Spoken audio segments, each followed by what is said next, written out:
Good evening, everybody. Welcome into To The Point. Hope you're all doing well.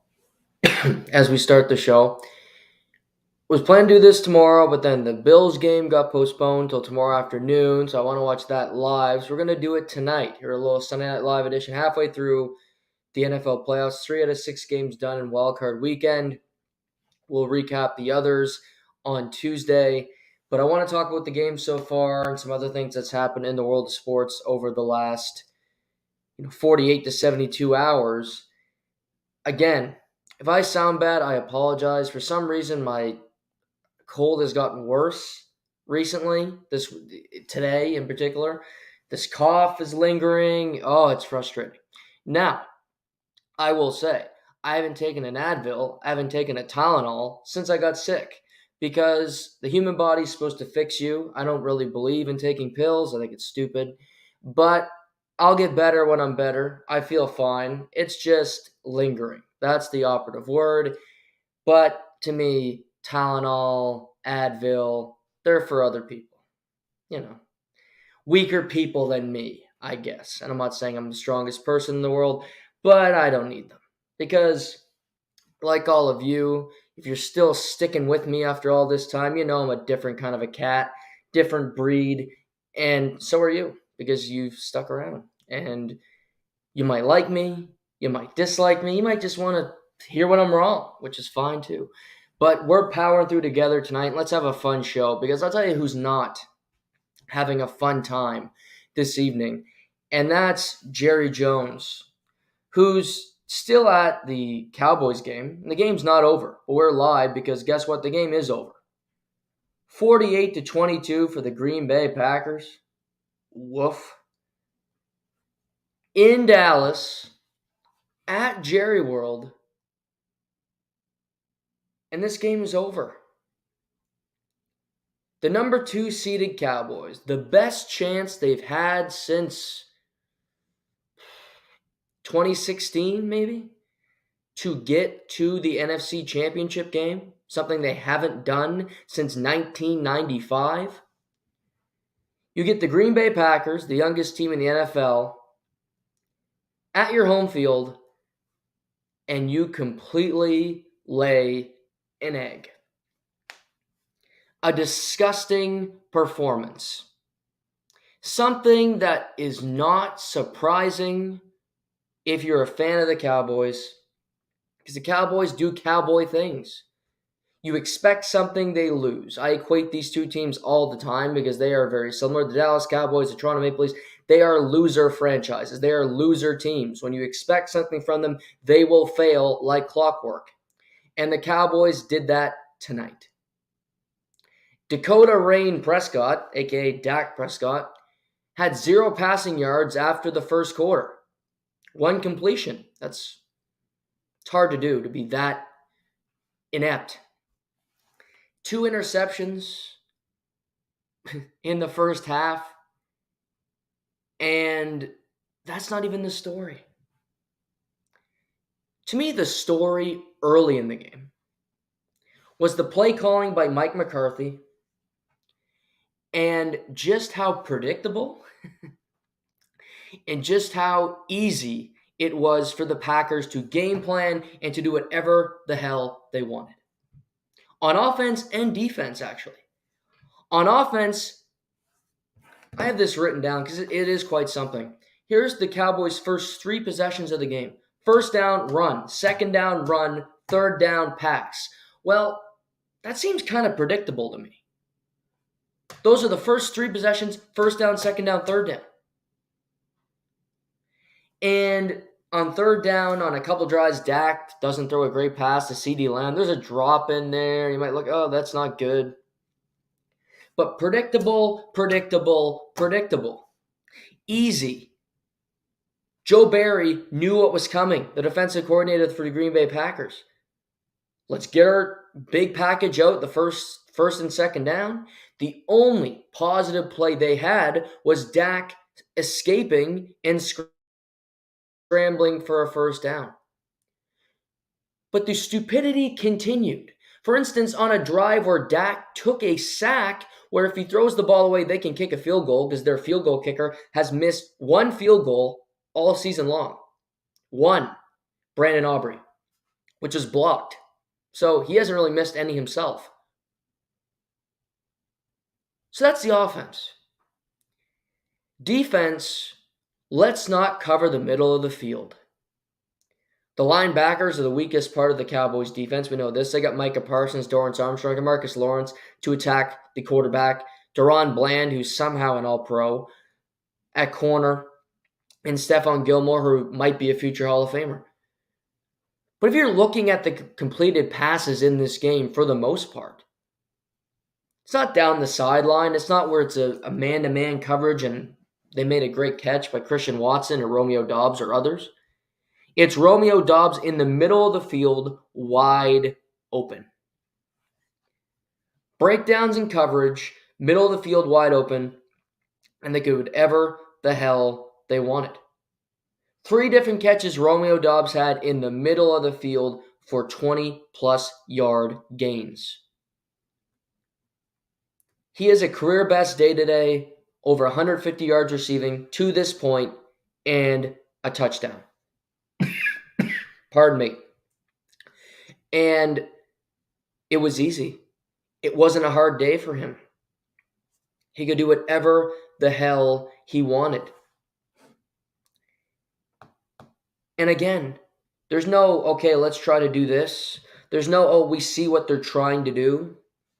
It's continued. Let's attack in the middle of the field. Linebackers, nobody there. Nobody helping covering Romeo Doubs if he breaks off coverage.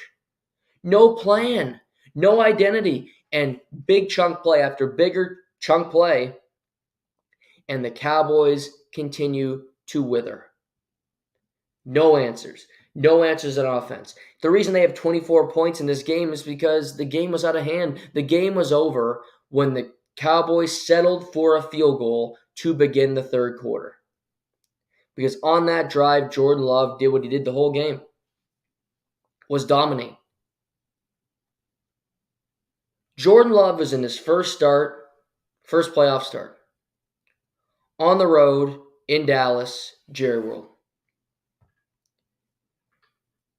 And to this point, he's 16 for 20, 272, 3 touchdowns. He's had pressure in his face. He's been throwing off his back foot. Micah Parsons must have hit him about 4 times today. And 3 touchdown passes to 3 different receivers. Wow. Aaron Jones has gone 19 for $115, which ain't bad either. And a hat trick of touchdowns. But Jordan Love was better than Dak. He made some incredible back foot throws. Scrambling out of the pocket to find guys. Finding guys like Kraft on a big 3rd down conversion. Christian Watson, wide receiver 1 for Green Bay, if you will, has 1 catch for 9 yards in this game. A complete non-factor, and they are leading by over 2 scores. Matt LaFleur, Jordan Love, the young Packers, took it to Super Bowl champion Mike McCarthy and Jerry Jones. An embarrassing game for the Cowboys. There were blowouts yesterday in the NFL, but the home teams won. They advanced. The Cowboys in a solo spot on Fox look like shit today. Couple things.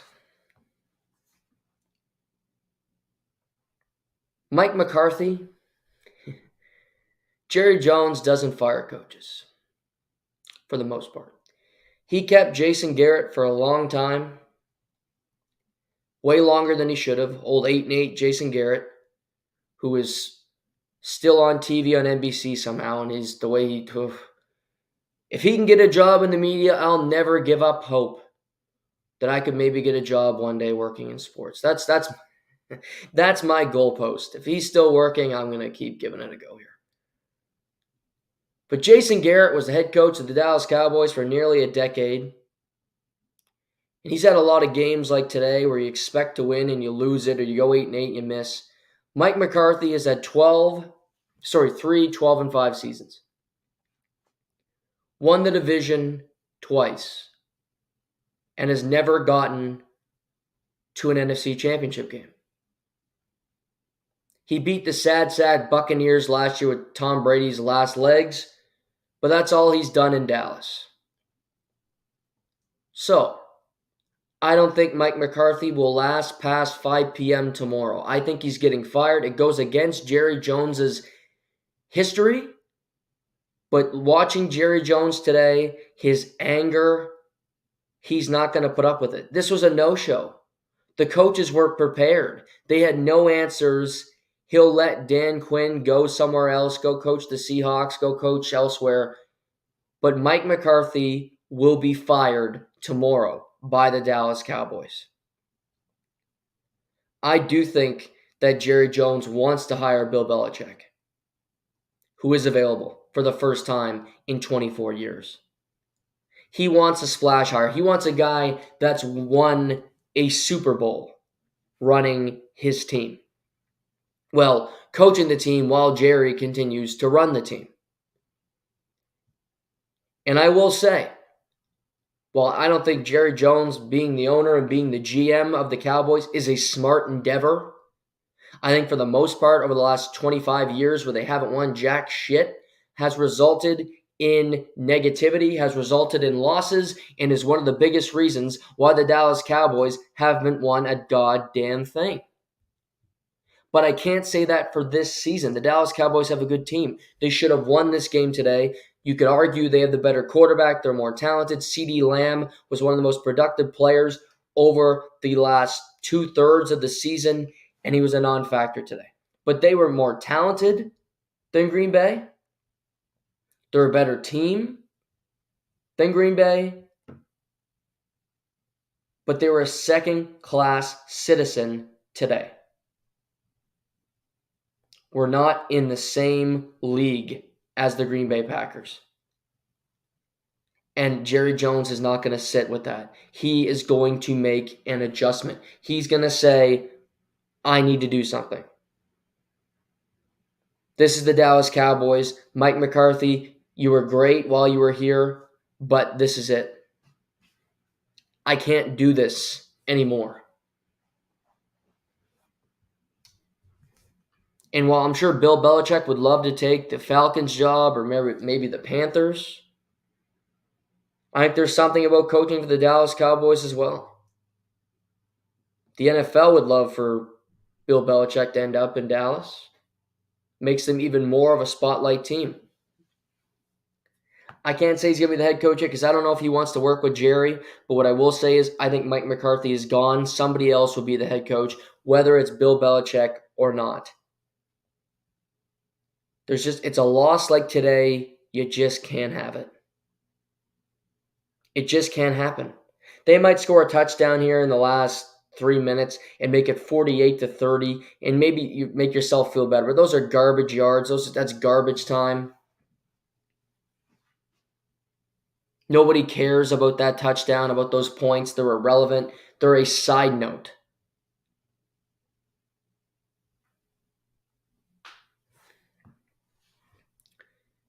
As I look here, Dak Prescott. I thought had a great year. You could make the argument he should be in the MVP running, which I wouldn't fight anybody if you have that opinion. But he gets to the playoffs, and he's not a great quarterback. Simple as that. 2016, his first playoff game, he lost to the Packers at home. Next season, they missed the playoffs. 2018, they missed the playoffs. To get back to the playoffs in 2019, they lose their only playoff game. 2020, he wins one playoff game, loses the next one. He's never won 2 playoff games in a row in his career. Dak Prescott. He can get you a division title, get you home field, set you up in a position that'll never be better.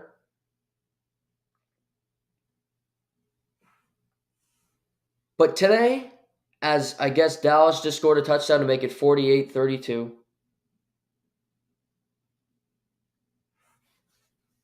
They could be in this game potentially if you don't throw that pick six right before the end of the half.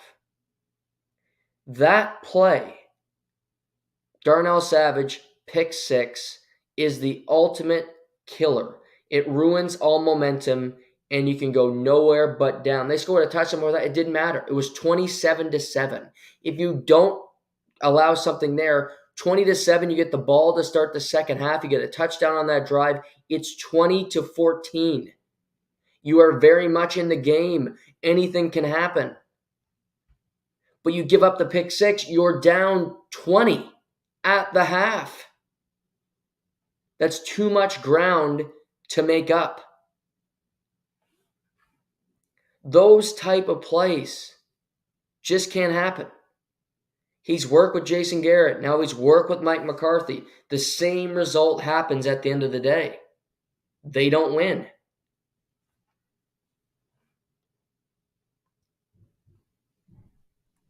I still think he's a good quarterback. He's better than half the league, if not more than half the league. But the proof is in the pudding. And in the big moments, he doesn't play well. But you're not going to get rid of him because the upgrade on the quarterback probably is not going to happen. You need to get a better team around him, apparently, or a new coach. That's what's going to transpire. But to me, he's had a lot of opportunities his career in San Francisco last year, where San Francisco did not play great. Dallas just played worse. They lost the game because they just simply could not make plays. I started to believe in the Cowboys this year. Me, who doesn't buy in on stupid narratives and teams that never do anything. That's why I might sound like a hater sometimes when I tell people in my life, don't get hopeful about the Leafs. Don't get hopeful on the Cowboys because they never win. And when you're an organization that has done it forever, why should you expect change? It's like somebody who's an addict. If they don't take the first step to get better, then how can you help them? Why would you expect something different? But I even bought in. I thought they were going to the Super Bowl. I really did. In the NFC, that I think is very winnable. San Francisco, that I don't think is a world beater. But you lose to the 7 seed. The team that barely got into the playoffs with Jordan Love, the guy who's replacing Aaron Rodgers. And not only do you lose, you get crushed.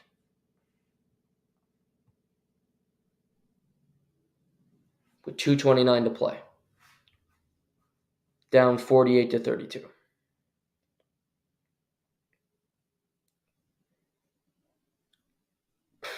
I don't know. I thought they were going to go on a deep run. And I think this opens up a lot of room for the NFC for teams to play around. San Francisco has got to be happy. To me, tonight's game between the Rams and the Lions is even bigger than it already was. Because I think the winner of that game is... I'll be so bold. I think the winner of tonight's Rams-Lions game will be in the NFC Championship game. How's that? Because the Rams don't got to play the 49ers if they win tonight. They'll play Tampa or the Eagles. Tell you what, I'm taking the Rams against either team straight up. Don't even give me the point spread. I don't care. Give the Eagles 7 against the Rams. I'll take the Rams plus 7 all day, every day. I think the Rams are going to win tonight. I got the Rams plus 3 in Detroit. But if Detroit can win this game, they're beating their next opponent. They'll beat a sad sack Eagles team or the Tampa Bay Buccaneers. Truly believe that. Doesn't matter. They're better than those teams. Cowboys, I don't think the Lions are beating the Cowboys in Dallas. I didn't think that was going to happen. Rams, tougher time. So I see my friend Nick Gilbert chime in. Green Bay money line for my boy Hunter Wood. Yeah, I know Hunter's another Cowboy fan. God, Leaf fan and a Cowboy fan. That's a miserable life. Sorry, Hunter. But you made that choice, so why should I say sorry? I don't feel bad. That's your choice in life. You like misery. So, suck it, Kathy Bates. But I think it completely opens the door for those teams to go on a run and you say, okay, give us the 49ers or give us the Packers. Packers are tough. For the 49ers, I don't think they're in a winnable situation unless you had the Lions and the Cowboys win. I think that's their perfect world because then you get Eagles or Bucks and both teams stink, if you ask me. Might actually be one of the better games of the weekend because I think they're both pretty even matched and neither of them is that good of a team. Philly used to be, but they're not anymore, and A.J. Brown isn't playing tomorrow night. But now, they're guaranteed to play the Packers. Guaranteed to play the Packers next week in Santa Clara. If it was Aaron Rodgers playing in that game for the Packers, I'd be hammering the 49ers, but I'm curious to see the line now. Because the Packers, again, you get to go. They're used to playing outside. They played in a dome tonight, and they crushed it. If you're playing in a warm environment in San Francisco, I think they'll be fine there.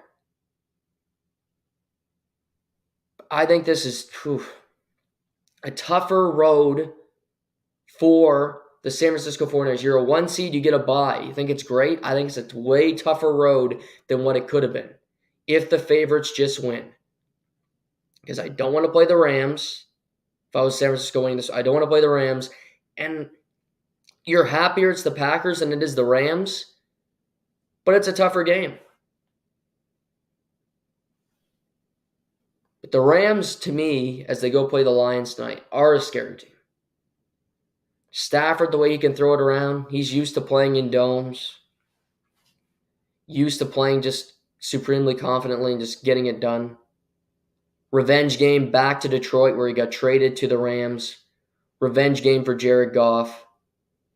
I think it's going to be a phenomenal game. I can't wait to watch it. Starts in about 45 minutes. Best game of the weekend.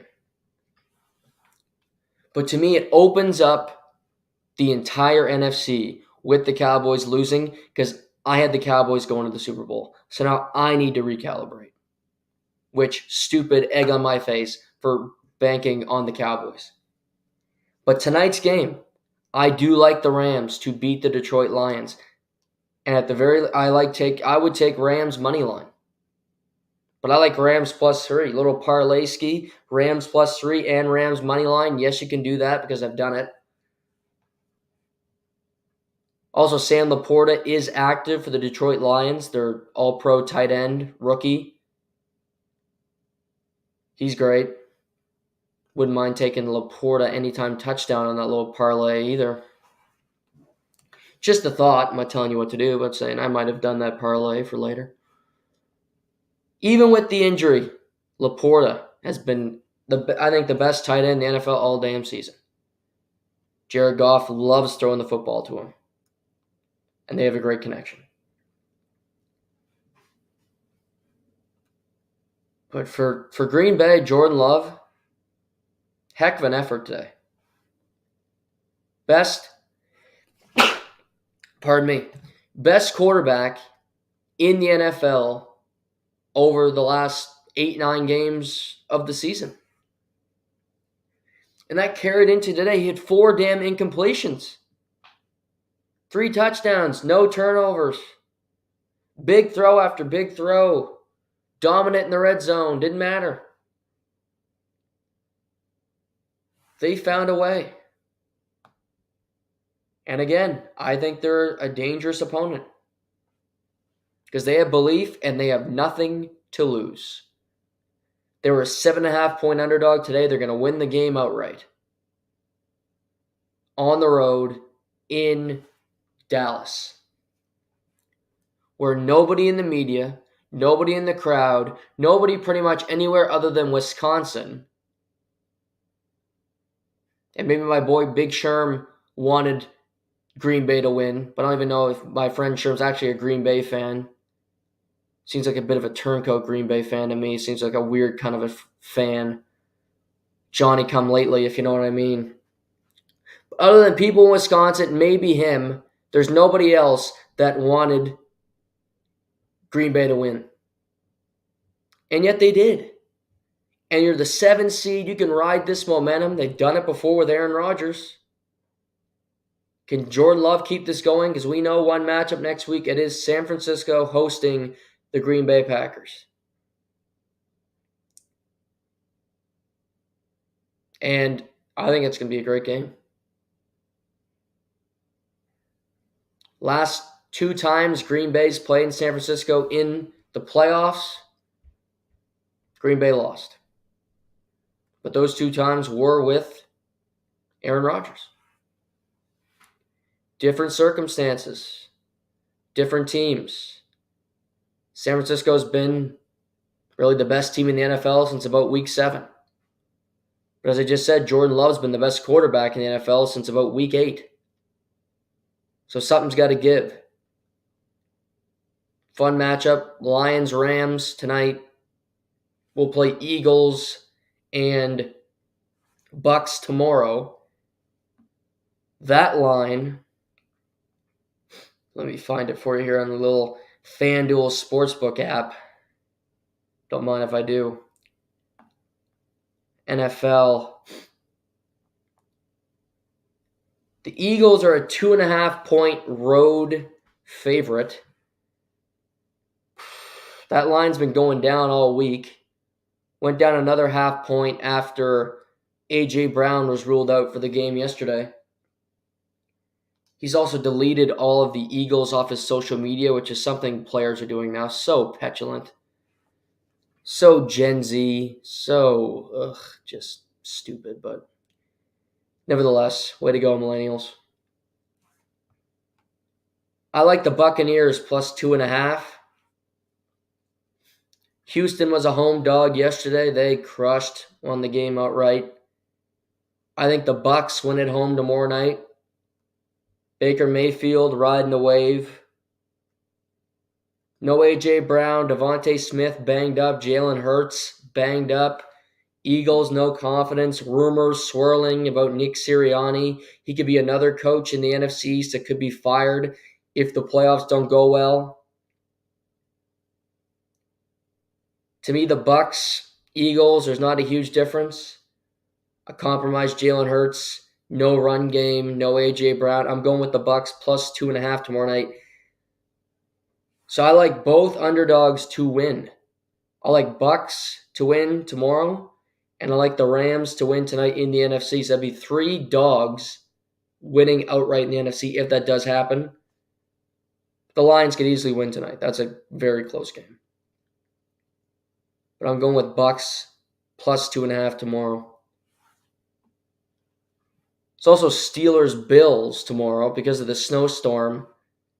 That got flexed. 5:30 tomorrow afternoon. I love that, personally. Get home from work, I got an NFL game on. Martin Luther King Day. By the way, could that be a holiday in Canada? Because that's actually a holiday I agree with, Martin Luther King. One of the best Americans ever. But no, we're going to celebrate Queen Elizabeth Day, which is for my mother and maybe her only, and Family Day, whatever the hell that is. Can we get rid of one of those stupid holidays to replace with Martin Luther? I think that'd be a good idea, but Trudeau, get on it, bud. I know you got a lot of stuff on your plate, but maybe. We'll see. Buffalo is a 10-point favorite against the Steelers. Weather is still going to be shitty. They're trying to clean the snow up as we speak in Buffalo. I think it's going to be a sloppy game. Both teams running the football a ton. Josh Allen will have a turnover or two. You know he will. The Steelers are just off playing in a game that was full of rain against the Ravens. They found a way to win that game. They covered the number. I think the Steelers are going to cover tomorrow. I'm not saying the Steelers are going to win because I think the Bills will win at home. But I think if you're giving me Steelers plus 10, I'm going to take it. Because every game this season, the Bills have been a big favorite. Chargers, Giants. They find a way to let the other team cover the number.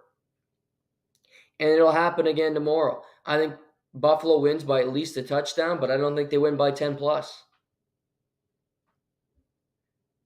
I'm banking on Mike Tomlin, Mason Rudolph to come up with a few plays. The way they ran the football with Najee Harris and Jalen Warren down the stretch, they will do it again tomorrow. Again, a sloppy, sloppy game in the snow, freezing in Buffalo. And I think the Steelers are going to cover the number. But I love a football game at a 5:30 on a Monday. Could we get this every week? Plus, there's afternoon hockey and basketball tomorrow. Oh, just great. Again, we'll start the petition here on To The Point. Martin Luther King Day to replace either Family Day or Queen Elizabeth Day for a holiday here in Canada. Because who gives a shit about those? If somebody who's actually done something for the world over their history, that's positive. They've already made the show, The Crown, Downton Abbey, enough stupid shows I'll never watch. Let's get rid of them. Ugh, junk. But I digress. We can't get everything we want in life.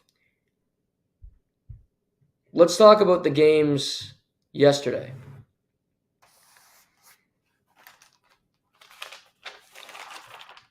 The game in Kansas City. I hate winter. I do. There's nothing about it I like. I get that from my father. It's inherited.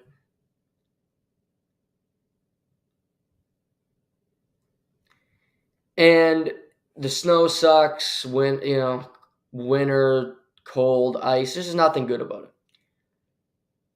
I don't snowmobile. It's all crap.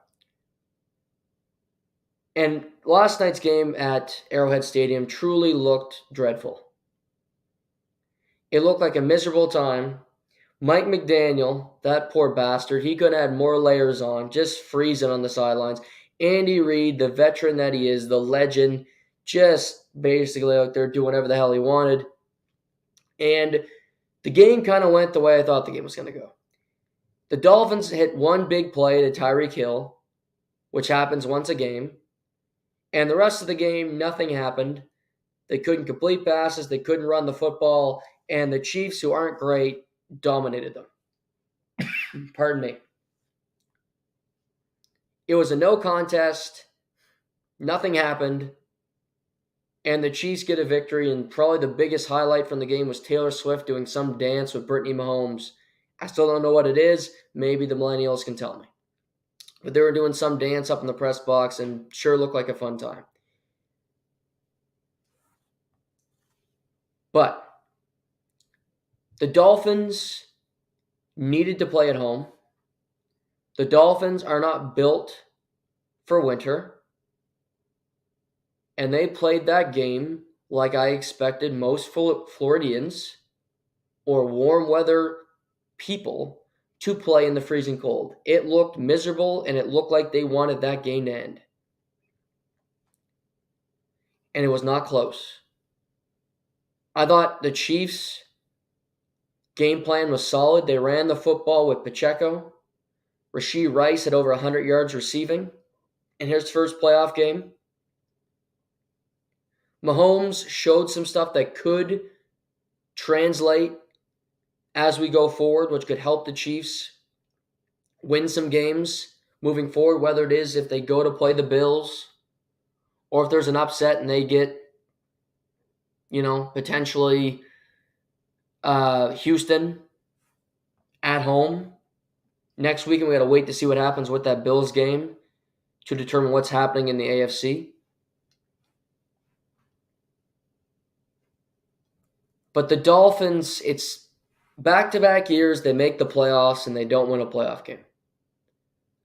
Lose on the road in Buffalo, lose on the road in Kansas City. This season was not a success for the Dolphins, and I will not be convinced otherwise. If you have aspirations of going far and you have the exact same results you had the year before, it's not a success. Tyreek Hill had the greatest receiving season in Miami history. Great. It's in the record books. Tua Tagovailoa played every game. Played every snap. Did not get a concussion. That's a victory for his career. He might have earned himself a big contract in the offseason. That's a win for him.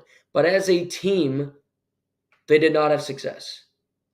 Because over the last 5 weeks of the season, they blew their chance at having home field. They blew the game against the Titans. They got crushed on the road against Baltimore, and they laid an egg against the Bills at home in the final week of the season.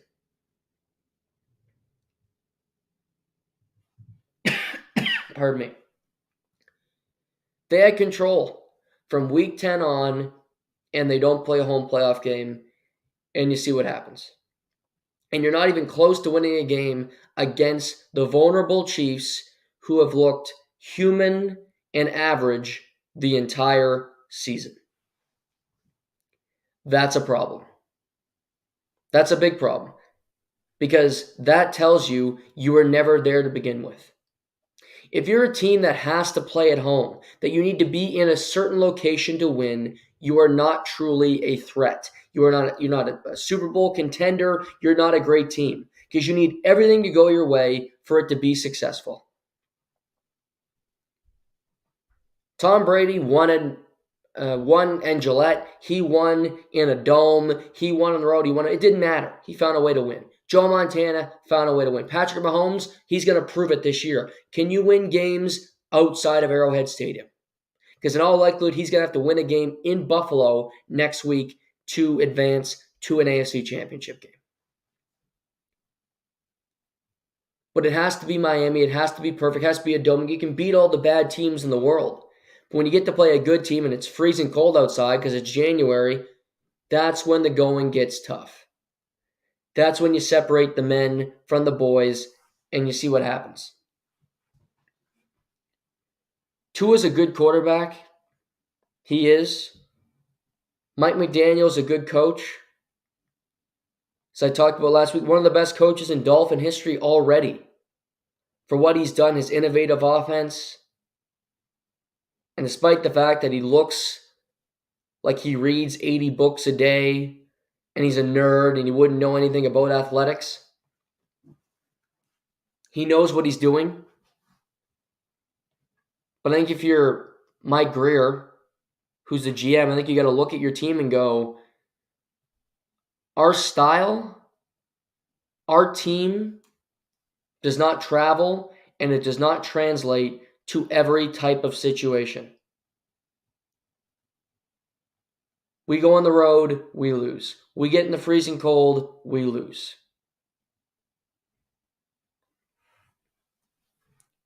They were frauds all along. Dolphins being Dolphins. And while I think Kansas City is a mediocre team, I saw something yesterday that gives me pause a little bit and I go, maybe. Maybe there's something there with Mahomes, who didn't play great, but to be honest, the conditions were horrible. Pacheco, who was great. Rashee Rice, Travis Kelce showed life. I still think the receiving core is beyond average. But I saw something. Something that makes me go, who knows? Maybe this team can win the big game. But I'm not surprised by this result. Said it Thursday on the podcast. Miami's never going to win this game. That was never a game. The most optimistic fans didn't expect the Dolphins to win this game. It was over when they lost to the Bills on Sunday. That's when their season ended. We can put it in a bow, make you feel better, but it's over. There's people that you can make the argument, you can say, oh, you can worry about somebody's feeling or be harsh. I'd rather be harsh because if somebody's going to be sad now or sad in a few days, what the fuck does it matter? It's both are honest. Both are one's honest, one's just kind of cowardice. I'd rather just think be honest right from the get-go. You're done. Family members, Dolphins fans, I told my mother they were done last week. I got her mentally prepared. I think that's me being a good son, being aware of what's going to happen. She thought I texted her last night, choke job, talking about the Dolphins. Now I was talking about her other team who lost, who choked away a game last night. I mean, sometimes you just got to be honest with people, right? Dolphins were never going to win that game. They were never in that game. That wasn't a game. It was cold as hell. And would I have gone if I was offered free tickets? Yes. But would I have enjoyed it? No. Hell no. That looked miserable to be there. But kudos to those people that went. Some people had no shirt on. Tougher and braver than me. I'll tell you that. But Kansas City awaits their next opponent. In all likelihood, will be the Buffalo Bills if they can win tomorrow at home as a 10-point favorite. Jordan Love and CJ Stroud basically had the same game this weekend. Both were in their first playoff game. Yes, Jordan Love sat behind Aaron Rodgers for 3 years, but he's a de facto rookie. CJ Stroud is a rookie quarterback. First playoff game at home in Houston, and he couldn't have played better. He was one slight overthrow in the first half from going over 300 yards and 4 touchdowns. But in the first half, he goes 276 yards passing, 3 touchdowns, and Houston, as a home underdog on FanDuel, wins the game outright and dominates the Cleveland Browns. A complete ass whooping. First half, it was about the offense for Houston. Second half, it was about the defense. CJ Stroud, rookie quarterback. D'Amico Ryans, rookie quarterback. The first time in NFL history that a rookie quarterback and a rookie head coach have won a playoff game together as the partnership. CJ Stroud's already one of the best quarterbacks in the NFL, period. Josh Allen, Mahomes, Aaron Rodgers, CJ Stroud's in that conversation. Nico Collins was a virtual unknown until they linked up, and now Nico Collins is a stud. His game yesterday, only 6 for 96, 1 touchdown, but he makes every big catch you need him to make. But Dalton Schultz had 1 catch for 37 yards, touchdown.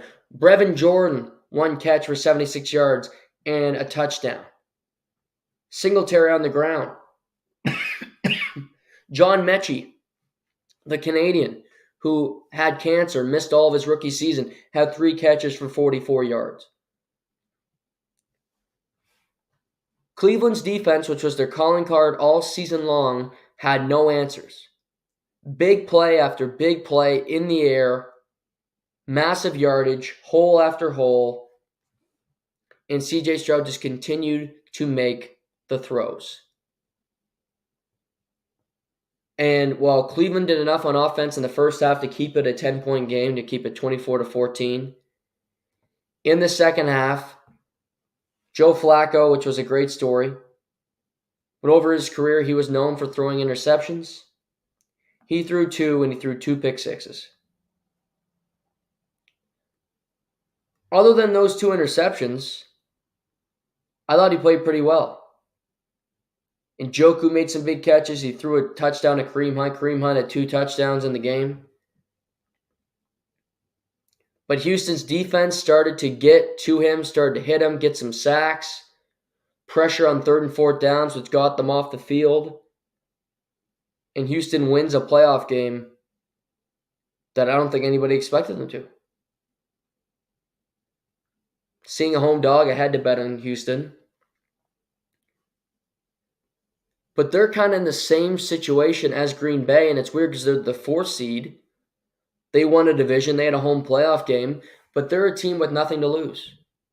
They had the 2nd and 3rd picks in the NFL draft last year, and they're both playing great. CJ Stroud and Will Anderson Jr. Both captains in their rookie seasons. DeMeco Ryans, multiple-time NFC Championship game Super Bowl appearances with San Francisco as a defensive coordinator. I've loved him forever. I thought he should have been a head coach before this year. He gets the perfect landing spot in Houston, and now they're playing with nothing to lose. They might play Baltimore next week, which would not be an easy matchup for Baltimore, if you ask me, because you have to deal with Stroud, who can air it out down the field, and the corners are not exactly the best part of the Baltimore defense. It's not their strength, especially with Marlon Humphrey being banged up for most of the season. But to me, Stefanski had 5 quarterbacks. He was great. The fact that they got to the playoffs, were the 5th seed, Joe Flacco off the coach, all that's great. You go head-to-head, DeMeco versus Kevin Stefanski. I think DeMeco Ryans is the coach of the year. To get a playoff win in this situation, rookie coach, he might win coach of the year. If it's not Dan Campbell or potentially Shanahan in San Francisco, because he had the best record, which I'm never against. If you want to give coach of the year every year to the coach with the best record because they had the best team, I don't think that's crazy at all. I think that makes the most sense, actually, but it rarely happens that way. It goes to the new guy on the block or the best story, whatever it might be. But if it was DeMeco Ryans or Kevin Stefanski, one guy beat the other yesterday. And actually, Houston owns Cleveland's first-round pick. So by Houston winning, it improves Houston's draft pick this year because it's Cleveland's. So it helps them in multiple fronts, keeps them alive, hoping to potentially represent the AFC in the Super Bowl. But Stroud's just fantastic. They might not get to a Super Bowl this year because their team isn't good enough yet, but if they can keep retooling in the AFC South that's kind of in this weird position, they can be a contender. They can be a threat because they have the quarterback, they have the pass rusher, they have the parts to do it. And CJ Stroud is amazing. He can do it all.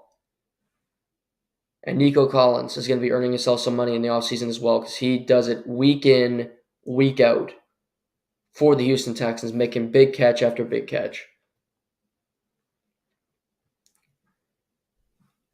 We got some games tonight. Also this weekend, we learned, pardon me, Gerard Mayo was hired as the Patriots' new head coach, had been the linebackers coach for the last 3 years, was the member of the Patriots for 7. They clearly had a succession plan in place. It was in his contract. He was going to be the guy to usurp Bill Belichick. He's been there before. He knows the Patriots way. Clearly, they think he's earned it. He has the trust of the locker room. I'm sure he's a fine coach. He was a good player, Super Bowl champion. To me, the bigger deal is who's going to be the GM. Who's picking the players that Gerard Mayo is going to be working with, because that's been Bill Belichick for nearly 25 years. And bringing in a fresher voice, I think they should hire a guy that hasn't worked for the Patriots, quite frankly. You kind of keep a guy that was attached to Belichick. Could you bring in a GM that's never worked for the Patriots, that's been somewhere else having success? I think that's the best way to go, personally. That's the way I go. Like, say, Washington football team, they hired San Francisco's assistant GM, Adam Peters. He won Super Bowls in New England and in Denver. So he's been around the block. He's helped John Lynch build these great San Francisco teams. I think that's a smart hire because he's been around winning programs. He's picked these players. He's worked with smart people. Who that'll be for the Patriots, I don't know. But finding that person to lead drafts and find players and to pick the quarterback with the third pick, draft a wide receiver that can play. Those are the tasks for the general manager because this Patriots group right now is truly one of the least talented groups in the whole NFL. Any team, their skill position players are as bad as it gets. They are just devoid of talent, and they need a whole lot of it. They need it brought in, and they need stability and just belief brought back into that room. If you trade Mac Jones, can you get anything for him? A guy who went 15th overall. Could you get anything from him on the trade market? Do any teams want him as a backup quarterback or as a project moving forward? I don't think New England's going to keep him. I don't think he wants to remain in New England, which I think is smart on both sides. But explore options with him. The University of Alabama. Nick Saban retires.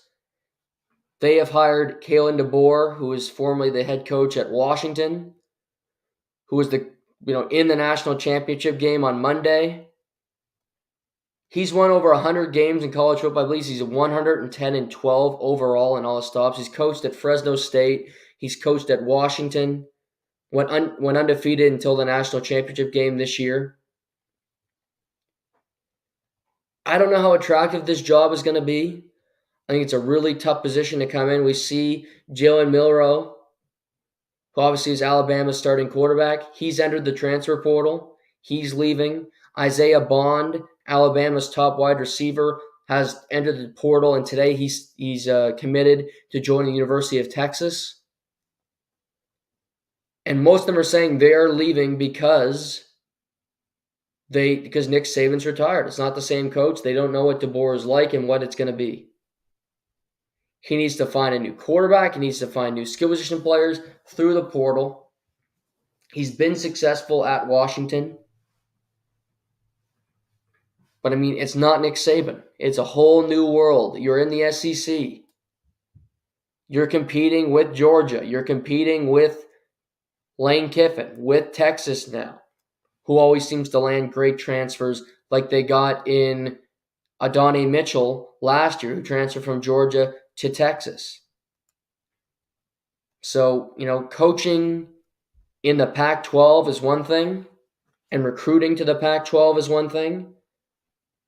But now you're in the SEC. You're in the best conference in college football with the best coach, with the best recruiters, with the programs who have the most money. Texas A&M. They are all boosting. They all have more money to spend on NIL than Alabama does. That's why Nick Saban retired in one of the big reasons. Because he was sick of doing it and he didn't have the money to compete with these bigger schools. And really, that's how you get the best players and how you win. He said it's just a pain in the ass. He didn't want to do it anymore. Didn't have the energy. Well, I think Alabama, since they lost on Monday, or since they lost last week to Michigan, I think they've had something like 27 players enter the transfer portal, leaving the team. And there's probably more the last couple days since Nick Saban officially retired and Kalen DeBoer got brought on. So he's got a tough job in front of him to try to figure this out, find the money, find the right players, keep this program relevant because it's been the best program in college football for nearly 20 years. Since Saban left the Dolphins to come to Alabama. Also, Cameron Ward, former quarterback at Washington State, has committed to University of Miami, said he was going to go pro. He's going to be the quarterback at the U next season. So good land for Mario Cristobal at the University of Miami. And yeah, it's just, college football is crazy. Always things happening. Players you expect to be someplace. They say, nah, you know what? I was here for a day. I'm sick of it. Maybe there's more money. It's a better opportunity for me elsewhere. So that'll be going on all off season long. Washington's still looking for a new head coach. So it sounds like they're going to hire Arizona's head coach of last year, who had a great year, won his bowl game. So he very well could be another rock star hire. But that's kind of the football update, because there's always something happening in football today. Let's see. What else can we talk about? This is something. The Edmonton Oilers won last night, beat Montreal overtime. Not beating Montreal is not a tough. That's not something you don't expect, because Montreal is not a very good team. But the Oilers won their 10th game in a row last night, which is a franchise record, but I just found that surprising. Wayne Gretzky played for the Oilers, Mark Messier, Paul Coffey. Some good players, right? They never won 10 games in a row. And that just shocked me. So McDavid and co., new franchise record. The Kings lost their 8th straight game. So at one point, Oilers were 15, almost 20 points back. They're now 1 point back of the Kings, both with the same amount of games played. So the Oilers are just running through it now. Stuart Skinner's found his game. Calvin Pickard's been very good in relief when he's had to step in between the pipes. They're just a scary team to play right now, the Edmonton Oilers. And I believe they got the Maple Leafs on Tuesday in Edmonton. So gear up for that, Leafs fans. Another 10 p.m. start. I know that's tough, but Leafs and Oilers on Tuesday. Always a fun matchup. The Oilers have won 10 in a row. New franchise record. Evan Bouchard with the overtime game winner. Los Angeles struggling big time. Also this weekend, Corey Perry is eligible to sign with any team in the NHL. I knew this would happen. I expect him to sign with another team this season. I'll actually be stunned if he didn't. He's going to. And I think it's going to be... I have like a list of 4 teams. Number 1, and this is where I think he's going to go, is the Colorado Avalanche. Colorado, who one of the best teams in the league. Team I predicted to win the Stanley Cup. Nathan MacKinnon, hard to argue he's not the best player in the world right now, the way he's playing. They're just a unit of a team. They're strong, they're physical, they're fast. Georgiev has the most wins, most game played in the NHL this year of any goaltender. They're just rock solid. I like their group. Cogliano on the 4th line is great. Cogliano used to play with Corey Perry in Anaheim. I think Corey Perry on the team's a perfect fit. I think they're missing somebody like him. We don't know all the true, what's actually happened in Chicago. All I know, prior to Chicago, he had a perfect rap sheet. The only people that had a problem with Corey Perry were the teams that he played against, and I don't care about those people. I love Corey Perry.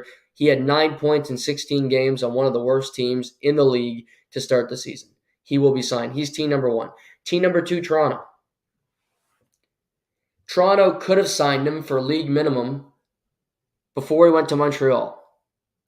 They didn't. He then went to Montreal, beat Toronto in a playoff series, and went to a Stanley Cup final. They should regret that. Toronto should want him. Don't know if everybody knows this. Ryan Reeves is healthy for the Maple Leafs. He's just not playing. He's been a healthy scratch for the last 5 games. Corey Perry's better than Ryan Reeves. He's faster. He's a smarter player. He does everything better than Ryan Reeves at this point. The fact that Ryan Reeves got a 3-year deal from the Maple Leafs was stupid from the get-go.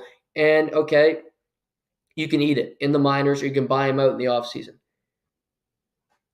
Again, bottom 4th line player, Corey Perry, penalty kill, piss some guys off, Put him on a line with Bobby McMahon. Have your fourth line be one of the best in the National Hockey League and make it an addition that's going to cost you no money that you don't have to address at the trade deadline. Go get him now. It's not a trade you have to make. Focus on getting defensemen, which is what you need for the rest of the year if you really want to put yourself in a position to win a Stanley Cup. Because right now, with your defense score, you're not winning one. I like Toronto.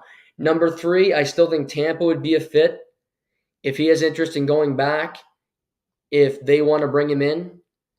They played a lot of games, but they're playing better hockey as of late. Nikita Kucherov still leads the National Hockey League in scoring. Again, put him on the bottom of the lineup. Be a pain in the ass. Be the worm. I think there's a fit there. I also think Dallas, if he wants to go back to a team he played on, a central edition ad, or the Winnipeg Jets. Winnipeg, who lost for the first time in forever last night. Winnipeg's a great team. They could use some more depth on their team, better players. They don't like to trade. They don't like to be aggressive at the trade deadline. Again, it's a guy that's not going to cost you anything that you can bring in to help your team. So Corey Perry, available to these teams, and I think he will be scooped up. Canucks win again. Elias Pettersson's just been on a roll. They win in Buffalo. They finish up a road trip tomorrow afternoon in Columbus after they almost didn't get there because of the storm currently going on in Buffalo. But Kraken win again. Hurricanes win in overtime. Dallas gets a victory. Boston finishes off a road trip with a victory in St. Louis. Flames win in Vegas. They're in the middle right now. Markstrom is reportedly might be available, might not be available, so it's all a little bit confusing as we move ahead here. But I want to come on and just kind of talk about these games a little bit. We'll recap 3 games from the NFL on Tuesday. So we'll watch them more. We'll talk about them on Tuesday. We'll go get into the UFC weekend on Tuesday as well because there's a lot happening there. We got UFC 297 this coming weekend in Toronto. Sean Strickland, Dricus du Plessis for the middleweight championship. Can't wait to watch that.